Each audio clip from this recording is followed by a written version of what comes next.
My name is Jordan Chen, and I've spent the last 8 years being my family's greatest disappointment.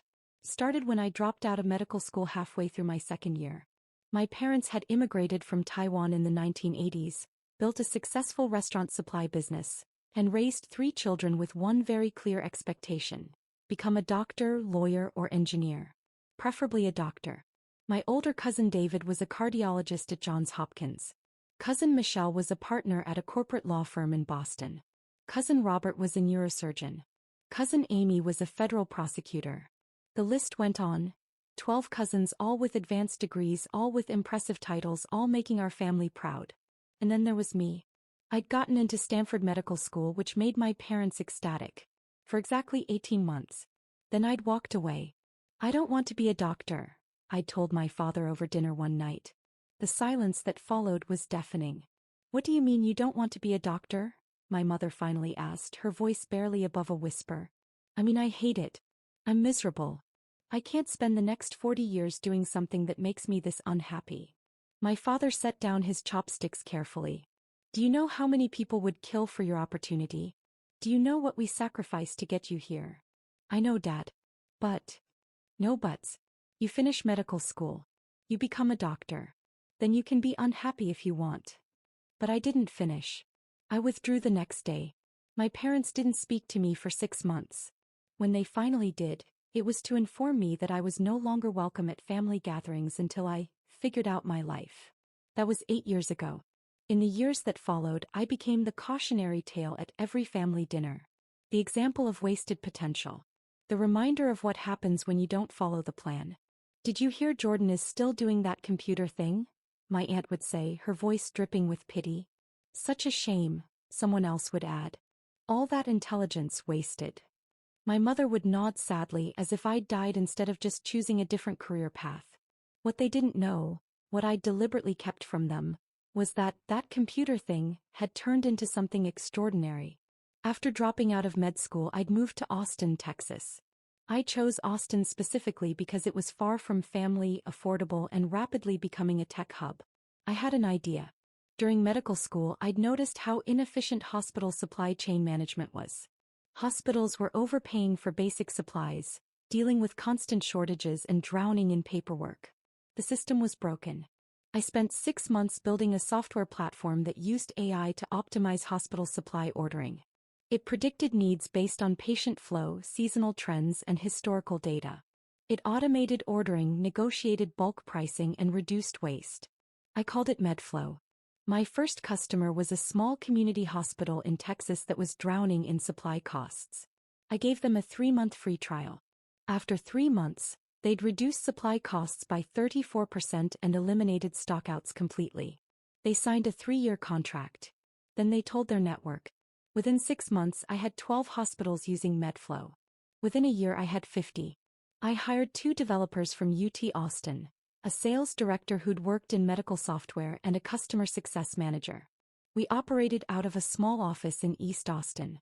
Revenue hit $2.8 million in year 1. Year 2, we expanded to 180 hospitals. Revenue hit $12 million. Year 3, we raised our first round of venture capital, $15 million from a Silicon Valley firm that specialized in healthcare technology. Year 4, we had 400 hospitals across 12 states. Revenue hit $47 million. By year 5, MedFlow was processing over $2.3 billion in annual hospital supply orders. We'd expanded into surgery scheduling optimization, pharmacy inventory management, and staffing predictions. We had 850 employees across 4 offices. Our most recent valuation after our Series C funding round was $680 million. I own 62% of the company. Forbes had profiled me 8 months ago. The medical school dropout saving hospitals $1.2 billion annually. The article detailed my journey from Stanford dropout to CEO, complete with photos of our Austin headquarters and testimonials from hospital administrators. Business Insider followed up with how one founder is revolutionizing healthcare without being a doctor. They'd interviewed me extensively about my philosophy. You don't need to be inside the system to fix it. Sometimes being outside gives you clearer perspective. 3 weeks ago, I'd been invited to speak at the National Healthcare Conference in Chicago. My keynote address on supply chain innovation had been attended by 2,000 healthcare executives. 2 weeks ago, the mayor of Austin had called me personally. Jordan, we're hosting the annual Innovation Gala on Saturday, September 16th. It's our city's biggest celebration of entrepreneurship and economic development. I'd like to present you with the Entrepreneur of the Decade award. I'd been stunned. Mayor Rodriguez, I'm honored, but there are so many other deserving. Jordan, your company has brought 850 jobs to Austin. You've attracted over $100 million in venture capital to our city. You're revolutionizing healthcare. This isn't charity, you've earned this. The gala was black tie invitation only, attended by every major business leader in Austin, the governor, 3 congresspeople, and media from across Texas. It was also scheduled for the exact same evening as my family's reunion in San Francisco. The text from my mother came on Monday, 6 days before both events. Family reunion this Saturday, September 16th at Uncle Way's house. 6 p.m. Everyone will be there. I stared at the message. After 8 years of being excluded, they were inviting me? I replied, I'll need to check my schedule. Her response was immediate. It's not optional, Jordan. This is family. I didn't respond right away. Instead, I called my assistant, Maya. The Innovation Gala is definitely this Saturday, correct? Yes, 7 p.m. at the Four Seasons. The mayor's office confirmed this morning that you're receiving the Entrepreneur of the Decade award. It's going to be televised locally and streamed nationally. Press credentials have been issued to Bloomberg, TechCrunch, and the Austin American-Statesman. Thank you, Maya. I texted my mother back. I have a work commitment Saturday evening. I might not be able to make it. The response came 2 hours later, this time a phone call. Jordan, your cousin David is flying in from Baltimore. Michelle is coming from Boston. This is the first time the whole family has been together in 5 years. You need to be there. Mom, I have an important event. More important than family? This is exactly why everyone worries about you. You've been doing that computer job for 8 years now. When are you going to settle down and get a real career? Mom, I have a career. Coding websites isn't a career, Jordan. It's a hobby. Your cousins are saving lives, defending justice. What are you doing? Playing with computers. I took a deep breath. I can't make it Saturday. I'm sorry. Can't or won't? Can't. There was a long pause. Then her voice changed, becoming colder. Your Aunt Nancy has been asking about you. I've been too embarrassed to tell her the truth, that you're almost 35 and still doing freelance computer work. Your cousins have accomplished so much. David just became department chair. Michelle made partner. And you're still, wherever you are, doing whatever it is you do. I'm in Austin, Mom. I've been here for 8 years. Yes, hiding. That's what it looks like from here. Hiding because you're ashamed of how your life turned out. I almost laughed. Almost. I'm not hiding, Mom. Then prove it. Come to the reunion. Face your family. Show them you're doing okay even if you're not a doctor. I told you I have a work commitment. Jordan. Her voice was sharp now. Your Aunt Nancy specifically asked me to make sure you don't come. I went silent. She said having you there would be uncomfortable. All your cousins are bringing their accomplishments, their awards, their stories. And you'd be there with, what? Some coding projects? It would just highlight the contrast. So you're uninviting me? I'm suggesting that maybe it's better if you sit this one out. Let the successful members of the family celebrate. You can come to the next one after you've figured things out. After I've figured things out, I repeated slowly. Yes. Maybe get a real job. Or go back to school. Something we can be proud of. I see. It's for the best, Jordan. Trust me. Why put yourself through the embarrassment of standing next to doctors and lawyers when you're just not at that level? I looked at my calendar. The Innovation Gala stared back at me. You're right, Mom, I said quietly. I shouldn't come to the reunion. Thank you for understanding. I have a work thing anyway. It's pretty important. That's fine, dear. Focus on your little computer projects. Maybe one day they'll turn into something real. After we hung up, I sat in my office for a long time looking out over downtown Austin. Our office occupied 2 floors of a high-rise on Congress Avenue. Through the window I could see the Texas State Capitol building. My phone buzzed. A text from my mom to the family group chat that I was still, somehow, included in. Jordan won't be attending the reunion. He has work commitments. More room for everyone else. Smiling face with smiling eyes. My cousin David responded, that's probably for the best.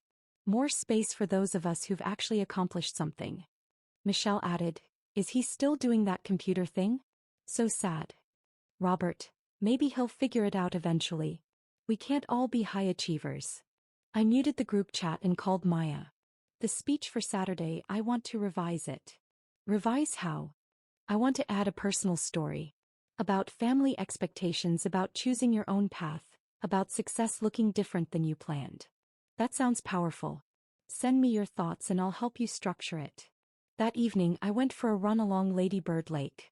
The Austin skyline reflected in the water, beautiful and vibrant. The city had given me everything. The space to build, the community to support me, the freedom to fail and succeed on my own terms. My family had written me off 8 years ago. They'd decided I was a failure before I'd even begun. Saturday night they'd find out just how wrong they'd been. By Thursday my revised speech was ready. Maya had helped me structure it perfectly, starting with the personal story of leaving medical school, transitioning into the journey of building MedFlow, and ending with a message about defining success for yourself rather than living up to others' expectations. It's going to make people cry, Maya said after reading the final draft. Good, I said. The mayor's office called to confirm final details. The award presentation would happen at 8:15 p.m. right after dinner. I'd be introduced by Mayor Rodriguez herself. The presentation would be broadcast live on local news and streamed on the city's website. We're expecting significant media coverage, the mayor's assistant said. This is one of our biggest events of the year. The governor specifically moved his schedule to attend. I'm honored, I said. Friday afternoon I got my hair cut, picked up my custom tuxedo and did a final review of the speech. That evening I had dinner with my executive team, my CTO, CFO and COO. We'd been through everything together. The early struggling years, the sleepless nights fixing bugs, the nerve-wracking investor pitches, the explosive growth. Tomorrow's going to be big, my CTO Sarah said. You deserve this, Jordan. We all deserve this, I corrected. None of this happens without the team. True, but you're the one who had the guts to walk away from medical school when everyone told you were crazy, my CFO Marcus added. You're the one who believed in this when it was just an idea. I smiled. Thanks, guys. That night I checked the family group chat. Photos were being shared from the reunion preparations. My aunt's house being decorated, tables being set up, my cousins arriving from across the country. My cousin David posted a photo of his newest award, Department Chair of Cardiology at Johns Hopkins. Grateful for this honor. Michelle posted a photo in front of her law firm. Making partner was a dream come true. Hard work pays off. My mother commented on each photo. So proud. Our family is so accomplished. Someone, I think it was my Aunt Nancy, posted, everyone's here except Jordan. But that's okay, we have enough high achievers for one room. Face with tears of joy. 13 people liked the comment. I turned off my phone and went to bed. Saturday evening I arrived at the Four Seasons at 6:30 p.m. The ballroom was spectacular, crystal chandeliers, round tables with elegant centerpieces, a stage with massive screens on either side. The guest list was a who's who of Austin business. Tech CEOs, venture capitalists, real estate developers, the governor, 3 congresspeople and Mayor Rodriguez herself. Maya met me at the entrance. You look sharp. Ready for this? Ready, I said. The cocktail hour was a whirlwind of conversations. I spoke with the governor about healthcare policy reform, with a venture capitalist about our next funding round, with a hospital CEO about expanding MedFlow to their 12-hospital system. At 7:15 we were called to dinner. I was seated at the head table with the mayor, the governor and several city council members. Jordan, Mayor Rodriguez said warmly, I've been looking forward to this all week. Your story is exactly what this city is about. Innovation, determination and impact. Thank you, Mayor. Austin has been incredible to me. And you've been incredible for Austin. 850 jobs, $100 million in capital investment, and you're revolutionizing healthcare. We're lucky to have you. Across the city, I knew my family's reunion was starting. They'd be gathering at my uncle's house, sharing stories about their accomplishments, congratulating each other on their success. and talking about how sad it was that Jordan never figured his life out. Dinner was served. A beautiful meal that I barely tasted because I was reviewing my speech in my head, making sure every word was exactly right. At 8:10 the lights dimmed. The screens on either side of the stage lit up with the Austin city seal. Mayor Rodriguez stepped to the podium. Good evening, everyone. Thank you for joining us at the 10th Annual Austin Innovation Gala. Tonight we celebrate the entrepreneurs, innovators and visionaries who make our city extraordinary. She spoke for several minutes about Austin's growth, about the importance of supporting entrepreneurs, about the impact of innovation on the local economy. Then she shifted gears. Our Entrepreneur of the Decade award is given to someone who embodies the spirit of Austin. Someone who took a risk, built something meaningful and created lasting impact. This year's recipient did something remarkable. They walked away from a guaranteed prestigious career to chase an idea that everyone said wouldn't work. On the screens a photo appeared. Me 8 years ago in a tiny office with a whiteboard covered in diagrams. Jordan Chen dropped out of Stanford Medical School to build software that would optimize hospital supply chains. Family and friends told them they were crazy. They built it anyway. Another photo appeared. Our first office in East Austin, just me and 2 developers crammed into a small space. From that small office, Jordan built MedFlow, a company that now serves over 400 hospitals, employs 850 people here in Austin, and saves the American healthcare system over $1.2 billion annually. More photos. Our team growing, our office expanding, hospitals signing contracts. MedFlow is now valued at $680 million. It has attracted over $100 million in venture capital to Austin. It has created hundreds of high-paying jobs. And it's revolutionizing how hospitals operate across America. The photos shifted to recent press coverage. The Forbes profile, the Business Insider article, screenshots of my keynote at the National Healthcare Conference. But beyond the numbers, Jordan represents something essential. The courage to define success on your own terms. To trust your vision even when others doubt you. To build something meaningful instead of something expected. Mayor Rodriguez paused, letting the words sink in. Please join me in welcoming to the stage our Entrepreneur of the Decade, Jordan Chen. The ballroom erupted in applause. I stood, straightened my tuxedo and walked to the stage. The mayor handed me a beautiful crystal award. We shook hands. Cameras flashed from every direction. The live stream was broadcasting this to thousands of viewers. Including, I realized with sudden clarity, probably someone at my family's reunion. Austin was a major city. This was a major event. The local news would be covering it. Business networks would pick it up. Someone would see. I stepped to the podium and took a breath. Thank you, Mayor Rodriguez, and thank you to everyone here tonight. This award is incredibly meaningful to me and I want to share why. I launched into my speech exactly as I'd practiced it. 8 years ago I made a decision that disappointed everyone who loved me. I dropped out of medical school. My parents didn't speak to me for 6 months.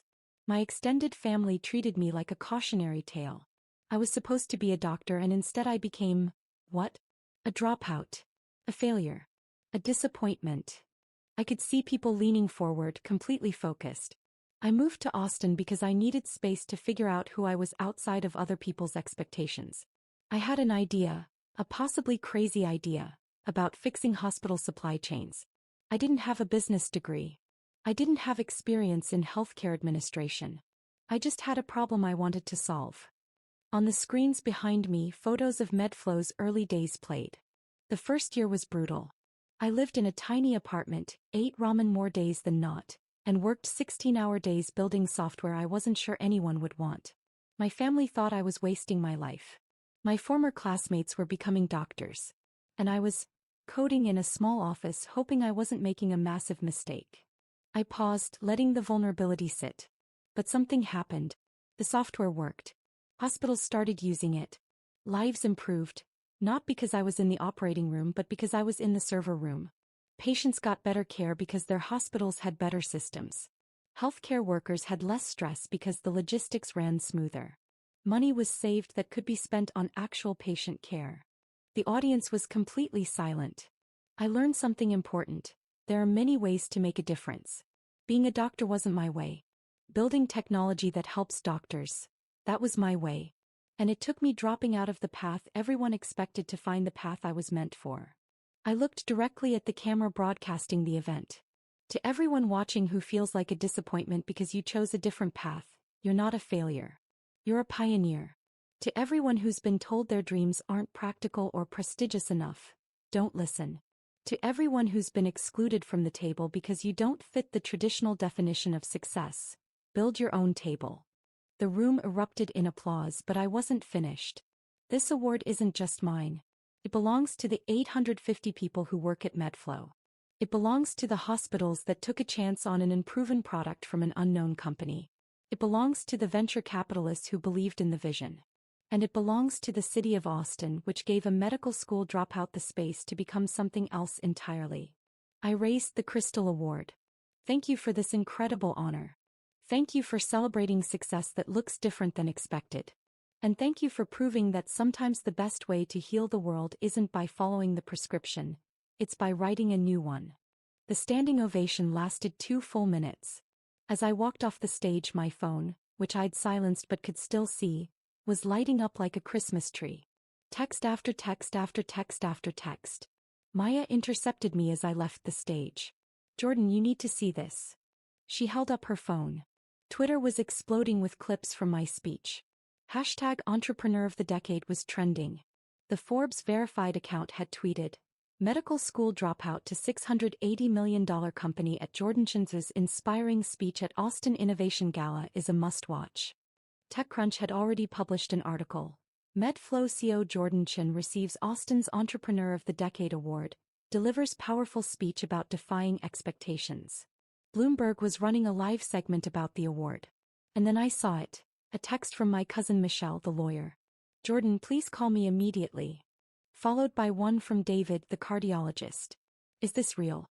Are you really CEO of a $680 million company?" From my mother, "Jordan, call me now." From my Aunt Nancy, "Why didn't you tell us?" From the family group chat, 47 unread messages. I didn't open any of them. Instead, I returned to my table where the governor was waiting. "That was one hell of a speech," he said, shaking my hand firmly. "We need more entrepreneurs like you in Texas." The rest of the evening was a blur of congratulations, business card exchanges, and networking. A venture capital firm wanted to discuss a potential partnership. 2 hospital systems wanted to explore pilot programs. A technology journalist wanted an exclusive interview about my journey from medical school to startup success. At 11 p.m., as the gala was winding down, I finally checked my phone. My mother had called 14 times. The family group chat had 89 new messages. I had voicemails from 6 different relatives. I scrolled through the group chat messages. "Michelle, everyone stop talking. I just saw Jordan on the news. Jordan is CEO of a company worth $680 million. David, that's impossible. Jordan does freelance coding. Robert, I'm looking at the Bloomberg article right now. Real. Jordan owns 62% of a company valued at $680 million. My Aunt Nancy, this must be a mistake. My mother, I'm calling him now." Then, after my mother presumably couldn't reach me, "Jordan isn't answering. Why isn't he answering?" And finally, the most recent message from my Aunt Nancy. "We told him not to come to the reunion because he'd be embarrassing. He was receiving an award from the mayor. What have we done?" I pocketed my phone and walked out to the hotel terrace, where the city lights of Austin spread out before me like a constellation. Maya found me there 20 minutes later. "Your family?" she asked. "They're figuring some things out," I said. "Are you going to call them back?" "Eventually," I said. "But not tonight. Tonight is for celebrating." Sunday morning, I woke to 127 text messages, 31 missed calls, and 19 voicemails. I ignored all of them and went for a run. When I returned, Maya had forwarded me the morning's media coverage. The award ceremony had been covered by every major business publication. My speech had been clipped and shared over 400,000 times across social media platforms. 3 different motivational Instagram accounts had turned quotes from my speech into graphics. The dropout who built a $680 million empire was trending on LinkedIn. At 10 a.m. my mother called again. This time I answered. "Jordan." Her voice was strained. "We need to talk." Hello, Mom. Why didn't you tell us? About your company? About your success? About any of this? I sat down on my couch, looking out over the Austin skyline. You never asked, I said simply. We asked about your work all the time. No, you made assumptions about my work. You called it that computer thing, and freelance coding, and told me to get a real job. You never once asked what I actually did. You could have told us anyway. Could I? Every time I mentioned my company, you dismissed it. Every time I talked about my work, you compared me to my cousins and found me lacking. You uninvited me from the reunion because I'd be embarrassing next to the doctors and lawyers. Silence. Jordan, we didn't know. Exactly. You didn't know because you didn't want to know. You'd already decided I was a failure. You'd already written the story where I was the disappointment. Actually, learning about my life would have complicated that narrative. That's not fair. Mom, you told me to get a real career. I have 850 employees. You told me I was wasting my potential. I'm saving hospitals over $1 billion a year. You told me I should be ashamed. The mayor just gave me Entrepreneur of the Decade. I could hear her crying softly on the other end. Your Aunt Nancy feels terrible, she said finally. Everyone does. We watched the ceremony at the reunion. Someone had the local news on and suddenly you were on the screen and everyone just stopped. We watched your whole speech. Jordan, it was beautiful. Thank you. We want to make this right. Can you come to dinner? We can celebrate properly. Everyone wants to congratulate you. Everyone wants to be associated with my success now, I corrected gently. Where was that energy 8 years ago? You were dropping out of medical school. I was choosing a different path. You could have supported that. You could have been curious instead of judgmental. You could have asked about my dreams instead of insisting on yours. More silence.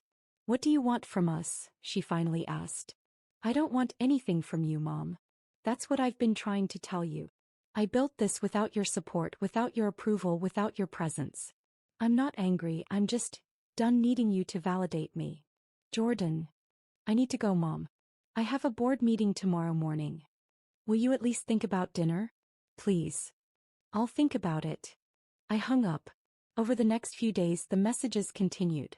My cousins, the doctors and lawyers who'd mocked me in the group chat, were suddenly very interested in reconnecting. David wanted to discuss MedFlow's healthcare applications and potentially collaborate. Michelle wanted to connect me with her firm's corporate clients who might need my software. Robert wanted to invest in MedFlow. Amy, the federal prosecutor, wanted to introduce me to her husband who was in finance. Each message followed the same pattern. Brief apology for misunderstanding my career, followed by lengthy explanation of how they could now help me now that I was successful. I responded to none of them. What I did respond to were the hundreds of messages from strangers. People who'd seen my speech and been inspired. College students who were afraid to disappoint their parents. Mid-career professionals considering major changes. Other entrepreneurs who'd been dismissed by their families. I spent hours responding to those messages, offering encouragement, sharing advice, connecting people with resources. Because that was the point of the speech. Not to shame my family, but to encourage everyone else who'd been made to feel small for dreaming differently. 6 weeks later, I was back in my office when Maya knocked on my door. You have a visitor, she said. Your mother. I looked up, surprised. She's here? In Austin. Downstairs in the lobby. She said she'd wait as long as necessary. I thought about it for a moment, then nodded. Send her up. My mother appeared 5 minutes later, looking smaller than I remembered. Older. She carried a large envelope. Thank you for seeing me, she said quietly. Would you like to sit? I gestured to the chairs in front of my desk. She sat, looking around my office. The framed Forbes cover, the Business Insider article, the awards on the shelf, the view of downtown Austin through the floor-to-ceiling windows. This is impressive, she said. Thank you. Jordan, I owe you an apology. A real one, not the kind I can send in a text. She took a breath. I was wrong. About everything. I was so focused on the path I wanted for you that I couldn't see the path you were actually on. I made you feel like a failure when you were building something extraordinary. I nodded, waiting. I brought you something. She opened the envelope and pulled out a newspaper clipping. It was yellowed with age. An article from a Taiwanese newspaper from 1983. This is about your father and me when we first came to America. We had nothing. I had a degree in chemical engineering from Taiwan. Your father had a degree in physics. But when we got here, no one would hire us. We were too foreign, too risky. So we started the restaurant supply business from nothing. She looked up at me, her eyes wet. Everyone told us we were wasting our education. Our parents back in Taiwan were devastated. We were supposed to be scientists, and instead we were selling kitchen equipment. But we built something. We created something from nothing. And then somewhere along the way I forgot what that felt like. I forgot what it means to choose your own path. She handed me the clipping. I turned into the person who would have told us we were failures. I became the voice of expectation instead of the voice of support. I'm sorry, Jordan. I'm so deeply sorry. I took the clipping, studying my parents' young faces in the photo. Thank you for this, I said quietly. And thank you for the apology. I don't expect you to forgive me right away. Or maybe ever. But I want you to know I'm proud of you. Not because you're successful, though you are, but because you had the courage to disappoint me. That took more strength than I gave you credit for. We sat in silence for a moment. Would you like a tour of the office? Asked finally. Her face lit up. I would love that. I showed her everything. The development floor where engineers built the software, the customer success department where teams helped hospitals, the conference room where we'd closed our Series C funding, the wall of thank you letters from hospital administrators whose operations had been transformed.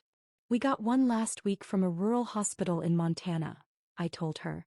They wrote that our software helped them stay open during a critical shortage. They served 20,000 people in an area with no other hospital within 60 miles. Without MedFlow, they would have closed. My mother read the letter, tears streaming down her face. You're saving lives, she whispered. Just not the way I expected. Different path, same destination, I said. Before she left, she hugged me tightly. Will you come to Thanksgiving? She asked. Not as a show of success, not to prove anything. Just as my son. I'll think about it, I said honestly.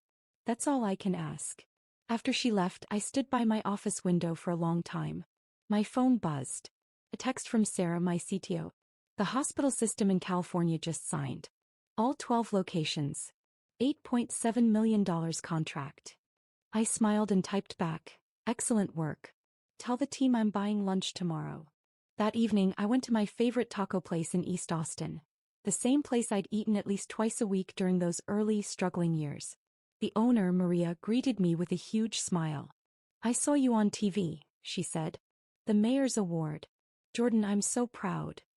Thanks, Maria. You remember when you used to come in here and work on your laptop for hours?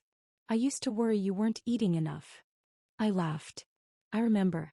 You used to give me extra chips. Because you were too skinny. And now look at you, entrepreneur of the decade. I ordered my usual and sat at my usual table, the same one I'd sat at hundreds of times when I was building MedFlow from nothing. My phone buzzed. An email from Forbes. We'd like to interview you for our cover story on healthcare innovation. Another email from the governor's office. Would you consider serving on the state's Healthcare Innovation Council? Another from a venture capital firm. We'd like to discuss investing in MedFlow's Series D round. I set my phone down and looked around the small taco restaurant. This place had been here for me when nothing else was. When my family had written me off, when the future was uncertain, when success was just a maybe. Success hadn't changed me. It had revealed me. I wasn't a disappointment who got lucky. I was an entrepreneur who'd been underestimated. I wasn't a dropout who settled. I was a visionary who chose a different path. And I wasn't embarrassing. I never had been. My family had finally figured that out. But I'd known it all along. My tacos arrived and I ate slowly, savoring every bite, looking out at the Austin sunset painting the sky in brilliant colors.